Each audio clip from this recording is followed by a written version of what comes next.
And I don't react like this to other gay people either. It's just Alex. I don't know if this means I'm only okay with gay people as long as I'm not living with them or what. Does anyone else have experience with this?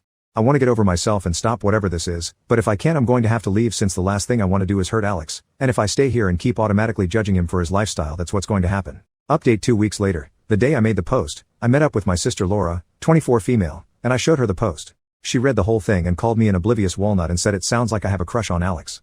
The same conclusion some of you came to in the original post. Anyway, she talked me through it and we confirmed I'm not as straight as I thought I was. She also pointed out something in my original post, where I said the more I tried to reassure him I didn't mind who he slept with, the more he got upset.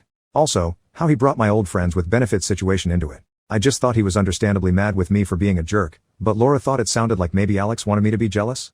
We moved on from that topic pretty quickly, though, since I couldn't really handle the implications of that when I just started to understand that I like this guy. The next few days were mostly me sitting on my butt trying to wrap my head around everything. I was scared of messing up our friendship and losing him, but I was even more scared that I might just let this pass without saying anything and then he gets a boyfriend and I have to see him with another guy, etc. Because if that happened I would probably have to end it anyway, since as we've established, I'm not great at dealing with him being with other guys. Probably could have planned it better, but I told him. Right after a Tarantino marathon, if anyone's interested, since nothing says romance like graphic violence. I told him I'd been such a jerk because I was jealous. I don't think he got what I was getting at because he just laughed a little and said I didn't have to be jealous since it wasn't like I'd have any trouble finding people to sleep with me. No clue how I explained, it's a blur. Luckily he saw how nervous I was so he knew I was serious.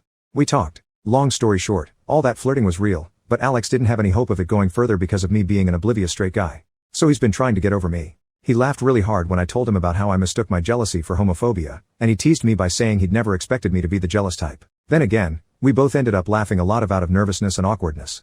I've never seen him like that before since he's usually pretty confident. In the end we agreed to maybe try something out, and we kissed.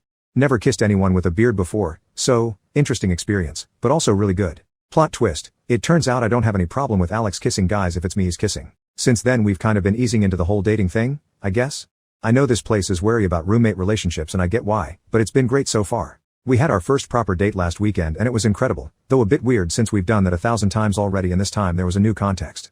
At home we still do our normal thing, but sometimes we get distracted. Last night I almost burned dinner because I had to kiss him and we got kind of carried away, ha. We're taking the whole love-making thing slow though since I've never done anything with another guy before. I'm a little worried about coming out to my family and my other friends, especially since this is almost as new for me as it would be for them. My parents are very open-minded and my mom especially loves Alex.